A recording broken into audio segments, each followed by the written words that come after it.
From zero to data engineer. Sorry, I was a bit too fast.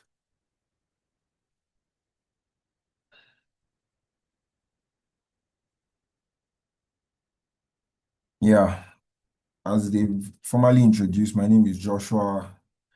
I'm a data engineer at Lotus Bank, and I didn't start out studying computer science or MIS. I read petroleum engineering.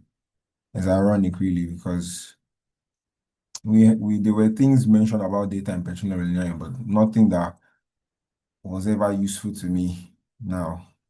It was just like well data and stuff, very, very complex stuff. But uh, how many years later now, I have nothing connected to it. So yes, I studied petroleum engineering and I made a pivot after speaking with a friend, a very dear friend of mine, and he just told me something about data science one random day. We're having a conversation. His name is Toby. And I was like, oh, okay. Um, yeah, I'll give it a shot and just try out something, just start somewhere. And that was how my journey began, essentially. I've been able to grow in it, made a lot of mistakes, learned and unlearned a lot of things, but ultimately that's what led me here now. So the agenda for today, I'm going to try to keep this very brief so there can be time for questions and for any other thing. The agenda for today, what data engineering really is, why data engineering, the 12 month roadmap I've curated, getting hired, like your application strategy, and then question and answers. Let's proceed. So, what is data engineering? Uh, in as simple as I could define it, data engineers build systems that move, clean, and store data so analysts, scientists, and applications can use it reliably. So again, data engineers build the systems that move, clean, store data so analysts, scientists, and applications can use it reliably. Very simple, very straightforward. So I'll use this analogy so that we kind of get the idea. It's pizza. So I'm sure all of us in this chat or in the meeting have had pizza one time in our lives. So it's basically the same flow. So you have data engineers who are in the kitchen, that's basically the cooks in the kitchen. They prep the data and it becomes insights. So if you go from the kitchen makes the pizza from pizza to the customer. So customer orders pizza, it's made in the kitchen, and the output is the pizza. So that's basically the flow. So data engineering, we move data, clean it, store it, so that the scientists or applications or analysts can get insights from it and they can use it to make business decisions, essentially. So if data engineers run the kitchen, if there's no kitchen, there's no pizza. I don't know if we got that explanation. Trying to make it as very easy going that anybody could understand. Okay, so I'm moving on. So where data engineer sits or where engineering sits, essentially multiple data sources. So you have databases, APIs, files, applications, Internet of Things devices, third-party sources also. And engineers are in charge of building pipelines to extract, transform that data. I'll go into that later. ELT, extracting, transforming, and loading, or even ETL, the data into a usable format. Because if it's not usable, then they can't use it to get any insights or make decisions. So once we've been able to transform it, load it, then we can now store it somewhere. So either a lake house, a warehouse, or a database in itself. Even though we've moved it from one database, we're moving it to another. And from then on, then the consumers, essentially, that's the analysts, scientists, and business teams can use it to make decisions. If you're in strategy, you can use it to make decisions, and so on and so forth.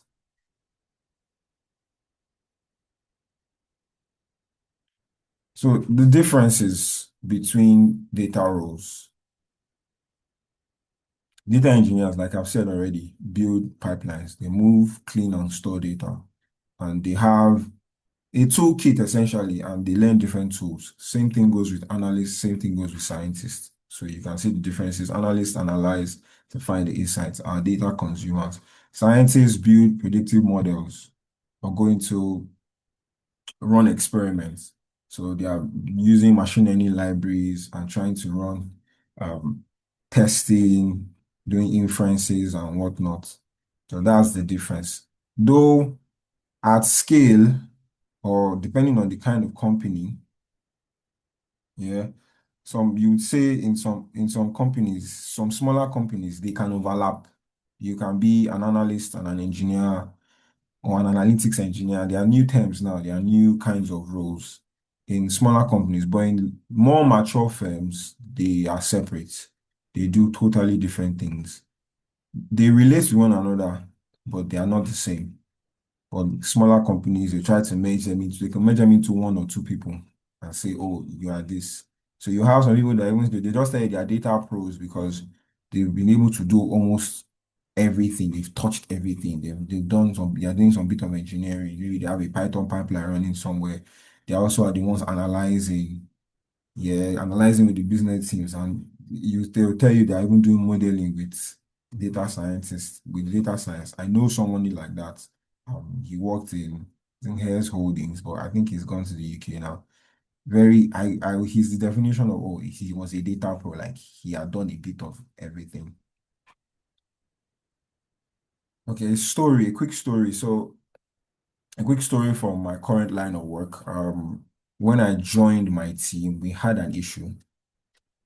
This was like 3 years, three and a half years ago.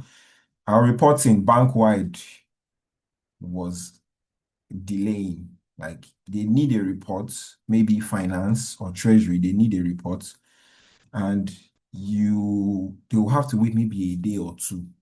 So they needed a report for Monday. They need to prepare Monday's reports. The major example is the treasury team.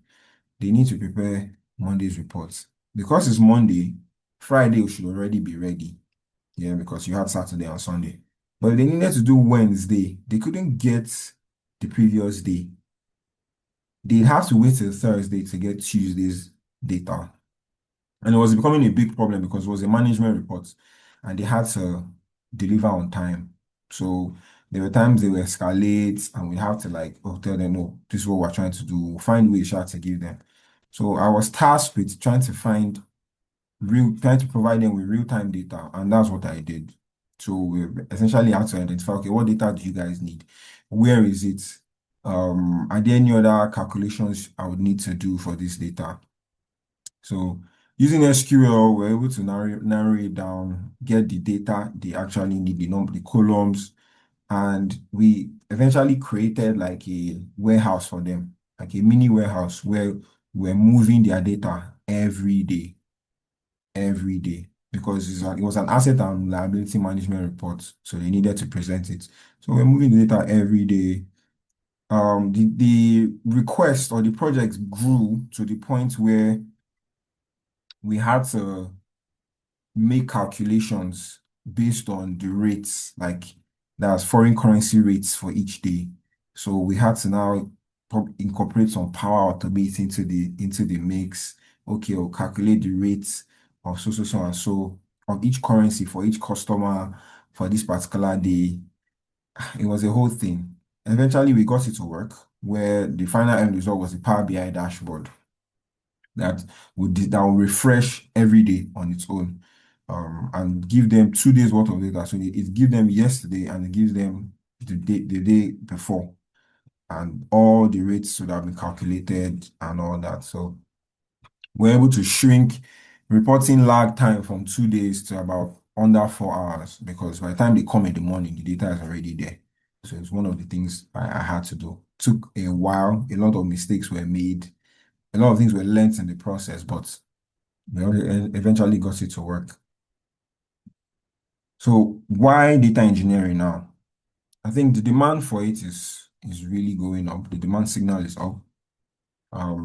You is increased demand for now. Every data is becoming a data. Every company rather is becoming a data company.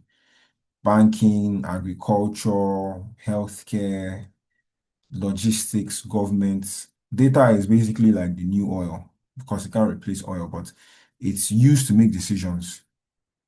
So there you have agri companies now hiring. I think there's one called Babangona.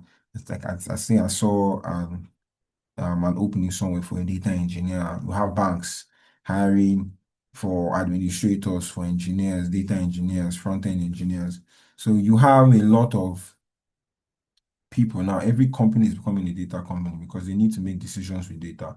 They need to be able to forecast or predict or even do analysis. Okay, in the last 3 months, what does the data tell us? What decisions do we need to make?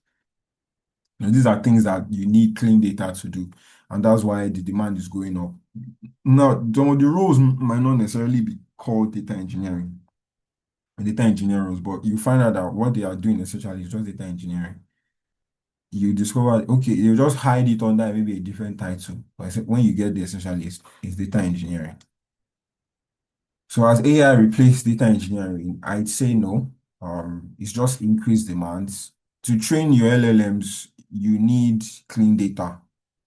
If your data is not clean or it's not good, then you be training the models on wrong data. So every LLM, every recommendation engine, fraud systems, for you to be able to predict fraud or train a model. I think we did recently did an implementation in my company. It was called, I think it's called Pagelant or something like that. It's supposed to be a fraud detection software application. But we found out that the one that what they are even implementing or deploying doesn't use the bank's data to train. There are some they'll train with the data, of course, with permissions and all that, and use that to kind of preempt fraudulent transactions or even raise them, flag them. By the time they see, oh, this number of calls or this number of transactions at this particular time in this number of transactions, an absurdly high number of transactions in a short period of time, you'll be like, oh, there's a problem here. Let's flag it. So you need clean data to train fraud system for analytics, for making recommendations, decisions. So it can't replace engineering. I know there are new ones now called AI engineers and all that, but it's essentially just adding AI tool into the whole bit to make your work more efficient. So what it pays in Nigeria, at least be checking checking for these prices or rather these salaries for roles like this. This is about the range you get. They differ from company to company, but you have to check on LinkedIn for like target companies. Then probably you could use Glassdoor to confirm, check comments, check whether this is what is actually being done.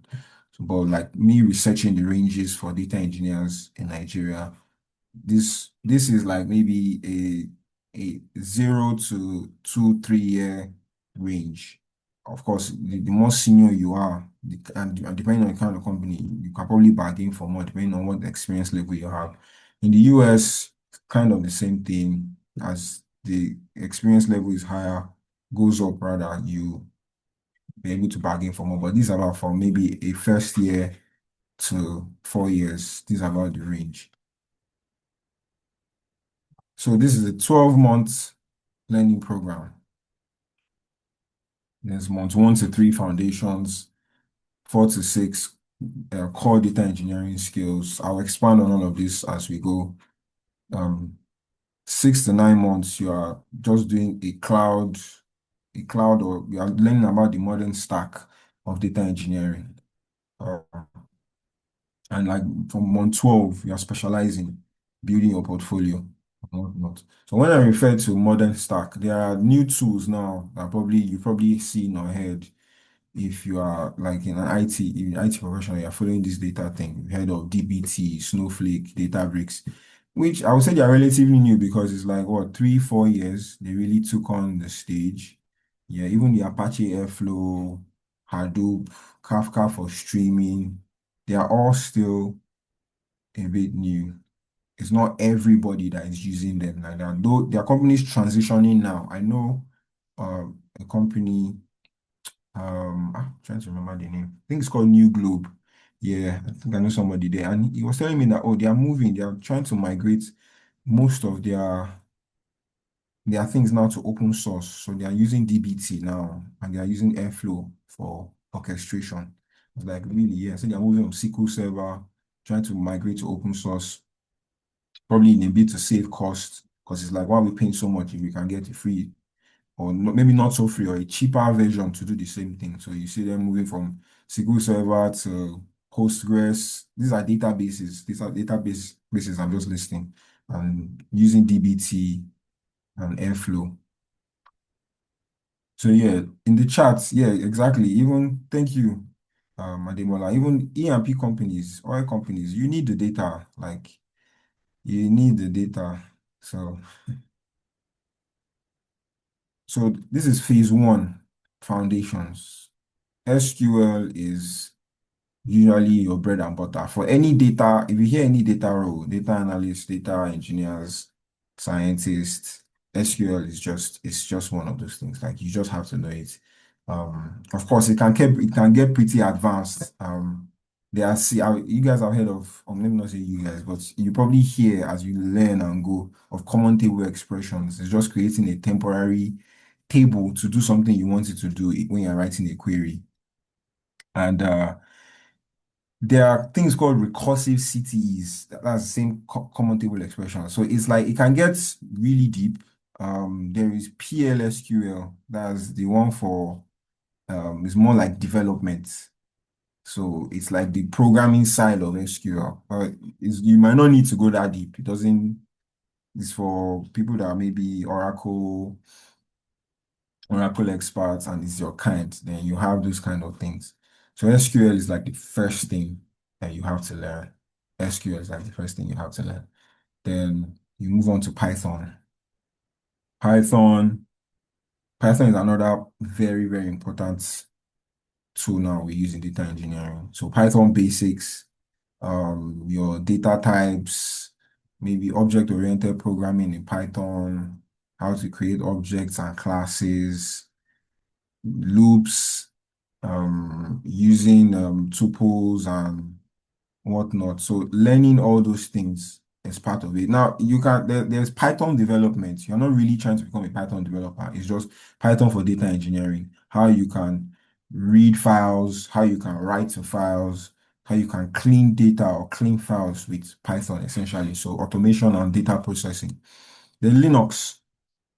It's ironic because you would think one would not learn Linux, but a lot of things now for orchestration, for scripting, require command lines. So you might not really need to memorize. For the people that know Linux commands, they've been using it for a while. You can Google them, believe me. If you are looking for a particular command and you don't know it, just Google it. You might not you with time you probably learn and memorize them, but if you want to start and say I want to learn all of them at the same time, you can't do that. So Linux is a staple now. It's becoming one of those things that you need. Then Git and GitHub for version control. It's what we use now. Not saying you can't store your scripts or files somewhere, but just it's just easier to have them on Git. You can commit and all that. You can keep them, you can have versions, different versions. If anybody has made any change, you can see it, you can pull, you can create forks. So Git is becoming another thing now, Git and GitHub itself. So that's phase one. And this is phase two, warehousing. So you have warehousing, data warehousing, designing.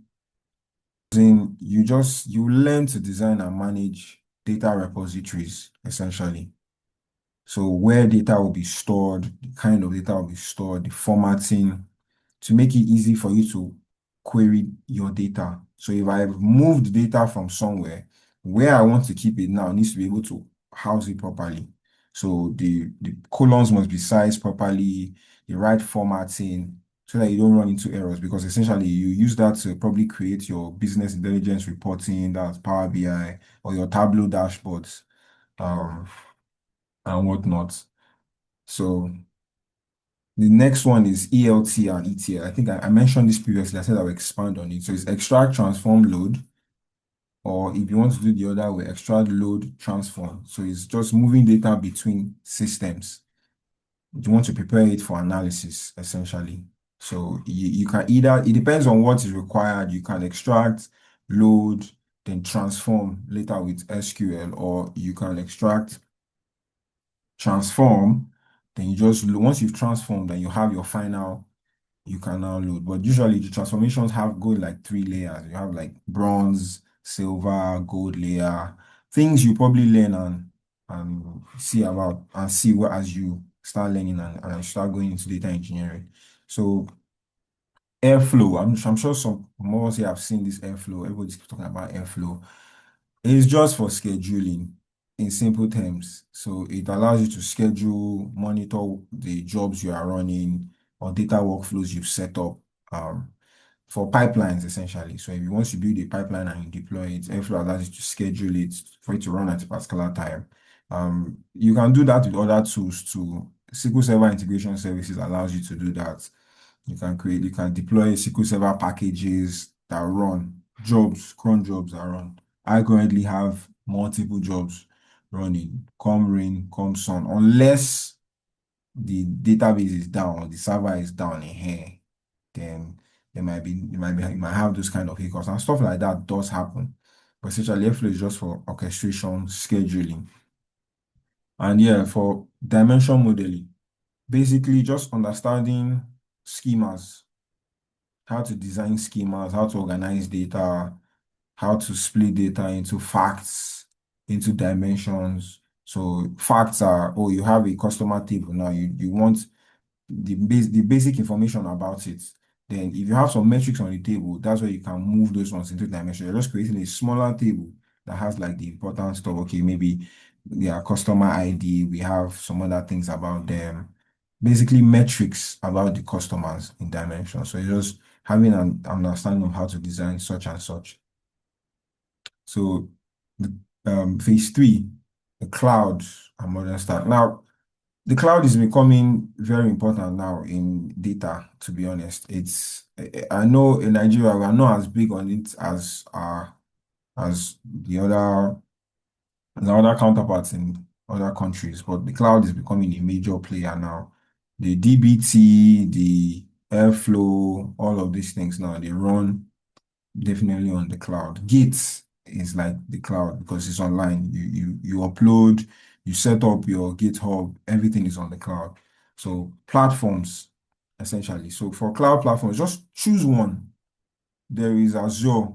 In Nigeria, we are we are like major Azure users. There are a few people that use AWS, a few because they really started the cloud thing, but most Nigerian banks use Azure because why? They are Microsoft heavy. Most of them are using Microsoft. So Office, Word, is only natural that they just have Azure.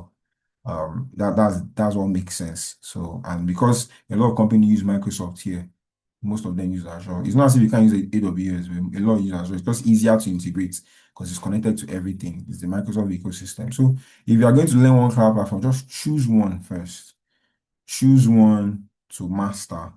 Now, the choice will depend on your local job and what the market demands. Exactly. So for Nigeria, like I said, Azure, if you're trying to do outside the country, more globally, AWS is like very well known globally.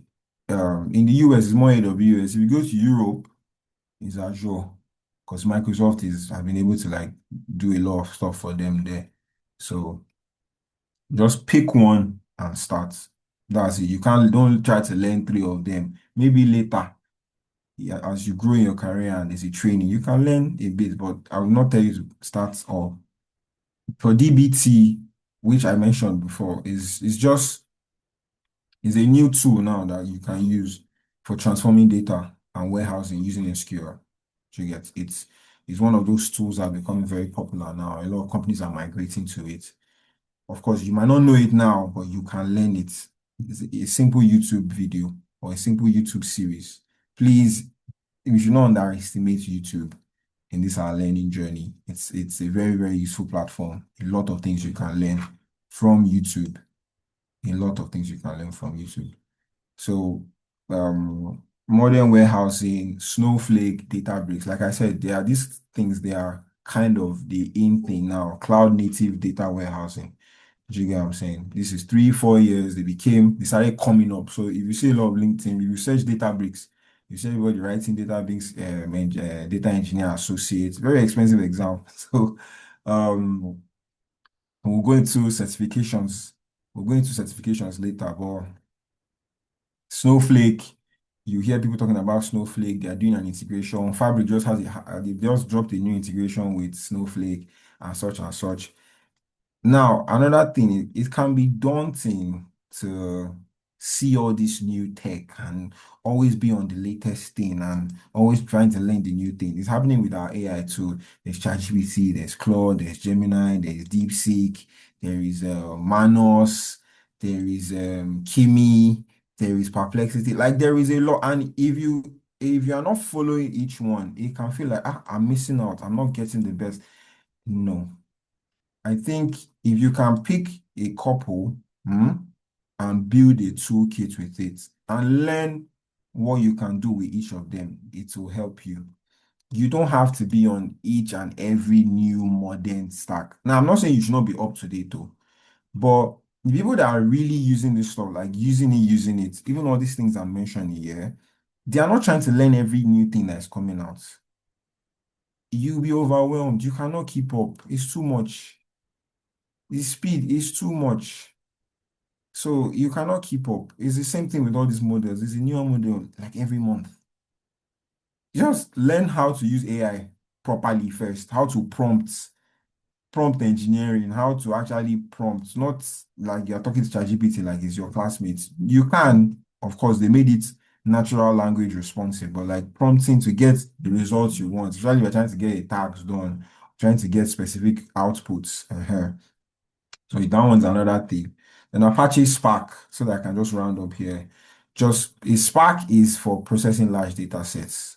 It deals with Python data frames, which I said you will learn Python.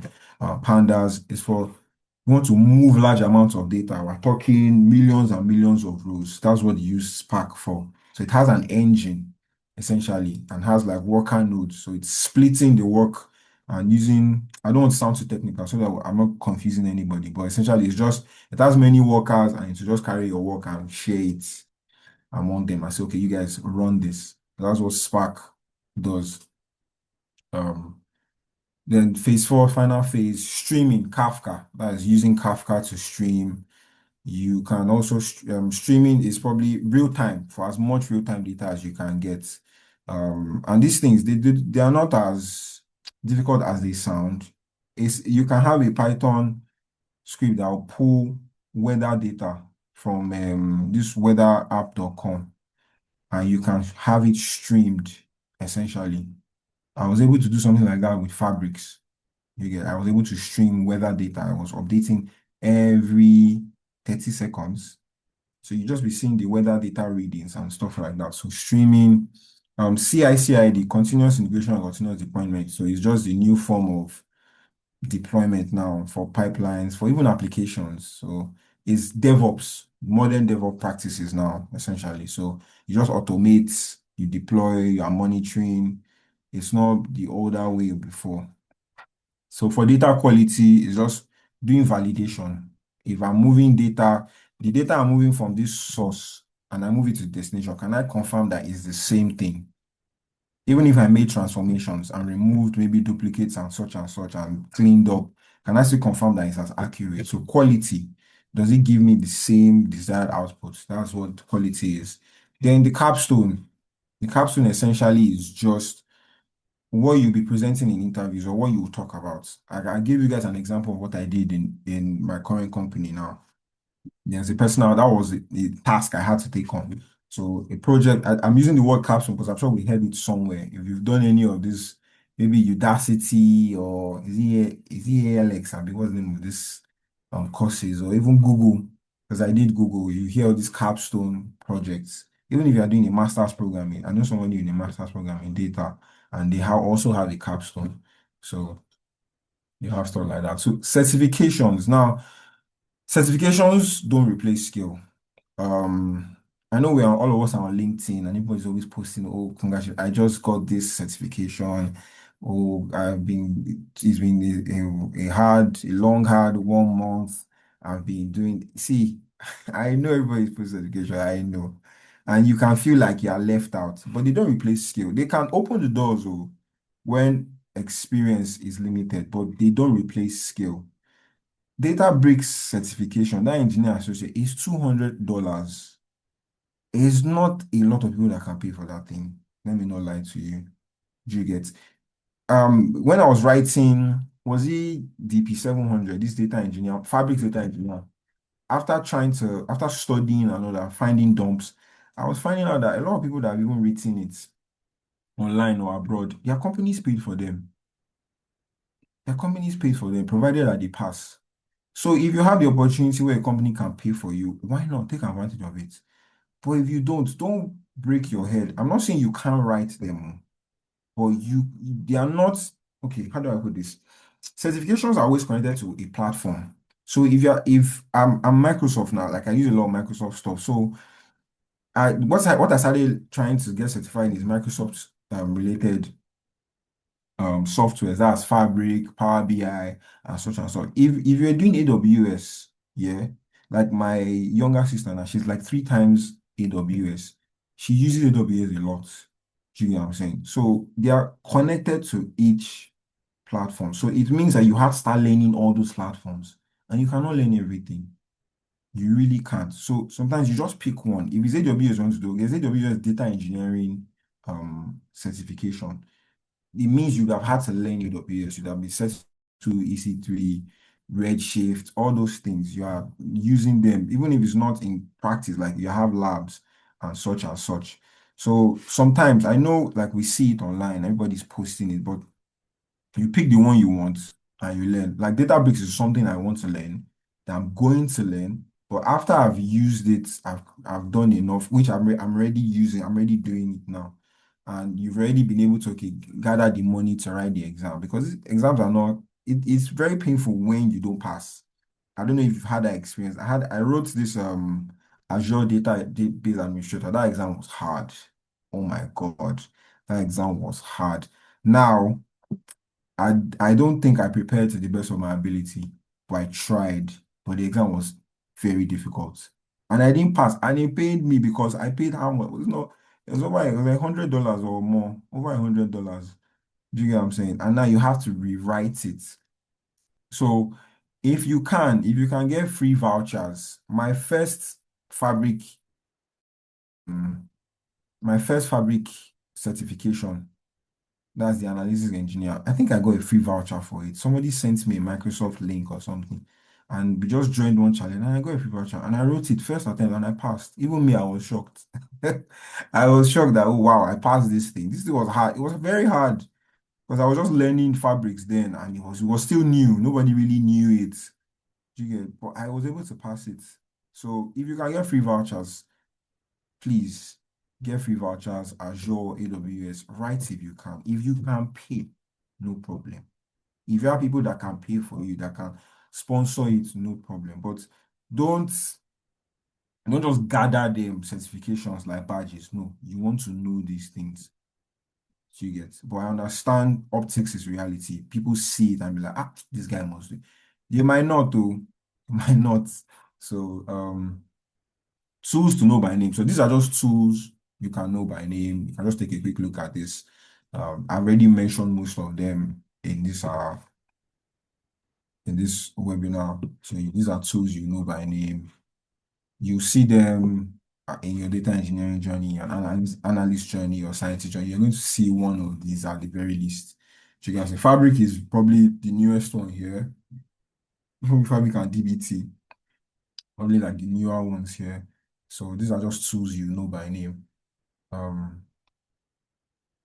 okay, yeah, another story. So current in my bank, our digital sales team, digital banking, they were running a campaign and they needed customer data because I think they were trying to do a project was supposed to be for a month. Referrals, they were trying to create awareness or rather cross-sell their digital platforms, that's mobile and such and such and such. And we had issues with data because they were not getting the proper data they needed in terms of quality. So it was missing some things and it was not complete sometimes, some days it was inaccurate. So I was tasked with trying to provide them the data in real time, like every day.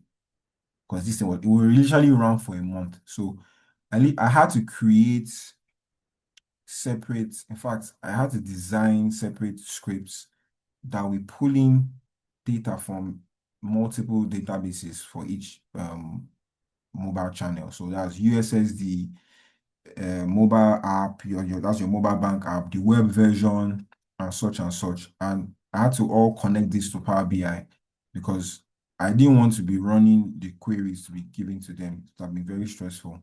So I had to find a way to connect it to Power BI so that they can go and fetch it themselves. So even that in itself was a whole learning curve because I had to learn how to create. Another time. Yes, when I joined, so I had to learn how to schedule, setting up a gateway, Power BI. I'd never done it, but well, I didn't have a choice. Setting up a Power BI gateway to get it done and all that. And we're able to get it done, actually. And when I say we, it was just me because we're just two in the team, me and my supervisor. And she was not going to, she already had too many things on her hand. She was encumbered, let me use that word, with many things. So I had to figure it out. And I was able to. And even though it wasn't the final form, but it was working, it was something that I could get working. And they were able to use it. So that helped a lot because it took the pressure off us and was able to give them the data. Um, yeah, but initially, before even learning how to schedule, I was manually refreshing every day before I learned, okay, I need to set up a gateway, I need to get a server, such and so. That one also came later, but the Power BI thing definitely helps. So through that exercise, they were able to definitely get revenue. So revenue went up because they were able to cross-sell more. So clean data, like cleaning data delivers or creates business value. So that was what I was able to help get there. So I increased the accuracy for them and they were able to use it to make decisions. Oh. So the next thing is you are building proof, not just knowledge. So GitHub projects, as you learn, it's part of the roadmap. As you learn, you build things. You have to, you have to get your hands dirty. I have been stuck. I'm sure some of us here can relate. Tutorial hell. I think I posted something about it on LinkedIn. Tutorial hell. You can be watching tutorials. You watch and watch and watch. You think you're learning, but if you don't actually get down to trying those things you learned, you're not learning. So actually building or getting your hands dirty with the things you learn is how you learn them. Breaking things and trying to fix them is how you learn them. I remember I was trying to do something on SSIS, that's SQL Server Integration Services, using Visual Studio. The thing I was trying to do, I had an error. By the time I finished fixing the error, it was like 3 hours already. I've not even done what I needed to do or what I was trying to do. I was just trying to fix the error. The error led me down a rabbit hole. I was like, what's going on? Where I had to even start reinstalling, doing this and doing that. But it's only because I tried to do something with it. And that's how you kind of learn. I understand we can feel like, oh, once I'm watching the video, once I'm following this guy. No, you can learn through that, but you also have to do things on your own. Like because you encounter errors. Everything that you see on tutorials might not go the same way. The guy might have done some things differently than you before the video. And if you happen to go through the same thing, that's fine. but you must do things on your own to be able to be able to learn it properly. So technical blog posts, it doesn't have to be data engineering jargon, just something simple people can understand. And you can start monthly. No pressure to start weekly. I know everybody is trying to be a LinkedIn warrior. We're trying to put ourselves out there. I get it. And you can feel like, oh, I want to post every day for 21 days. Calm down. You get consistency. If you can even do monthly on Medium, on Substack, you just post something you learned. Do you get what I'm saying? Thank God for AI now. Please type the thing you want to type the blog post and use AI to refine it because we can get very lazy. Do you get what I'm saying? I'm guilty of that. So you have to be trained myself to say, okay, let me communicate my thoughts, then I can make adjustments with it with AI. So you can start monthly, just something, just whatever. It doesn't have to be long, it doesn't have to be very elaborate, but something that okay, this is what I did, this is what I was able to do, these are pictures and all that. Then optimize your LinkedIn. You have to put your best foot forward, creating like a digital brand or an image. So you have to kind of find a way to clean up your LinkedIn. I personally had to do that. In fact, I did that before the advent of AI. There was a course I watched. I can't remember the course. It was a whole course. So they'll tell you how to even tailor your CV, how to. It was before now. You just talk to Claude and he'll tell you, oh, just put this or put this or put this on. Very easy now. That time, no, I sat down for a week every day trying to do that thing, clean up my LinkedIn, change my CV. So you have stuff like that. So interview prep. So depending on as you get interviews, they'll probably ask you some, not all, some of them are actually technical questions. So SQL problems. So just how to some questions about joins. As you learn SQL, you see some of these things. Then basic system design, system that I talked about before, the star schemas, and such and such. So you have explaining pipeline architecture or even scalability. Like I said, you don't have to know all this now. You will learn them as you go. For the SQL problems, just you have to practice some certain things, like you will know some certain things. So for the STAR method, like when I mean STAR, it's situation, task, action, result format. So the stories I told you, I kind of use the STAR method. I told you what the problem was.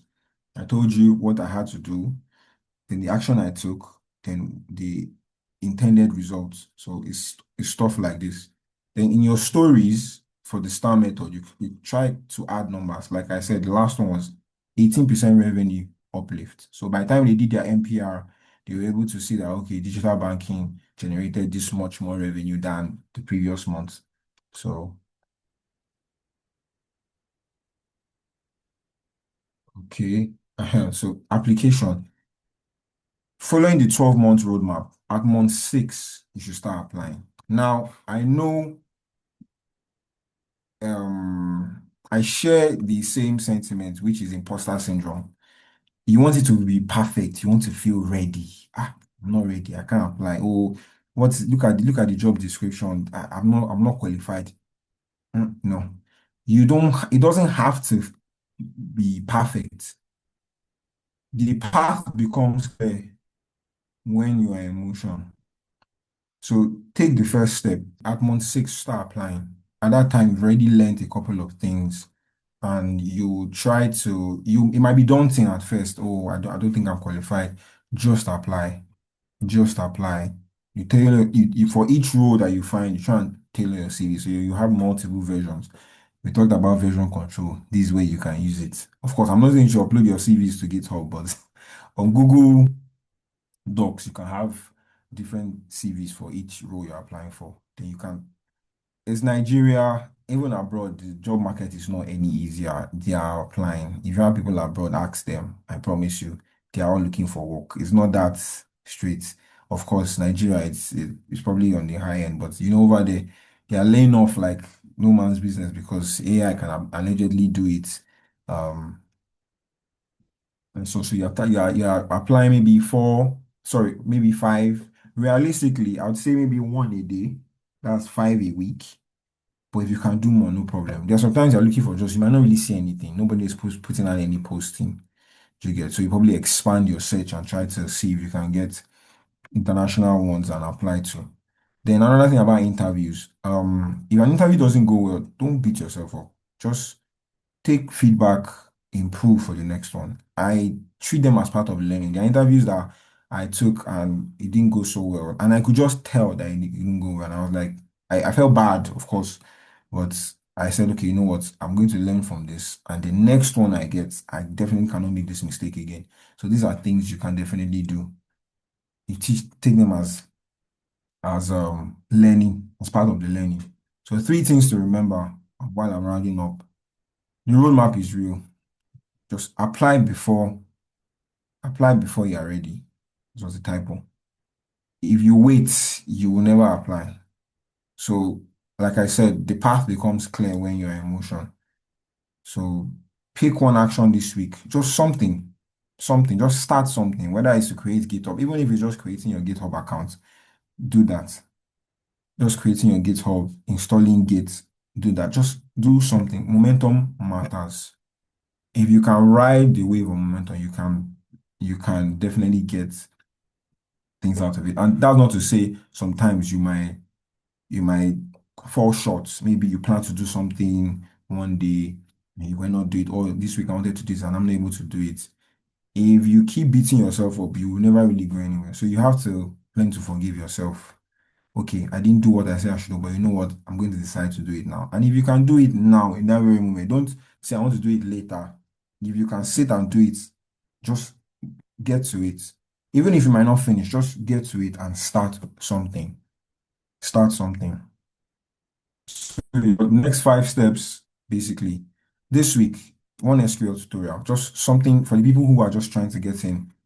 Pick one, just whatever it is, select statements this month, if it's not this month, if it's next month, no problem. If you can, if a mini project, and you're pulling data from maybe an API, maybe World Bank APIs out there, you put it into Postgres, and from Postgres, you move it somewhere else. So if you can do a mini project, no problem. In 90 days, you can publish to GitHub with a README. You learn what a README file is when you're learning about Git. And in month 6, one cloud certification. I'm saying cloud because it's just easy to get. The AZ900 is not really that difficult, honestly. It's a YouTube video you watch and you can pass it in like 3 days, honestly. If you're writing it, once you write on Friday and you start reading on Wednesday, and with the video you will pass. It's not very difficult. And if you can get it free, please. I will share a link for, I think, the Microsoft Skills Fest. There are some free vouchers there for some exams. So if you can just register, it's starting June 8th. Just join, follow through, and get a free voucher and write this exam. Do you get it? So you can just use that one to at least start something. And the voucher doesn't expire for 6 months, give or take. I'm not sure. But I'll share that link with you guys. Then, yeah, thank you very much for listening.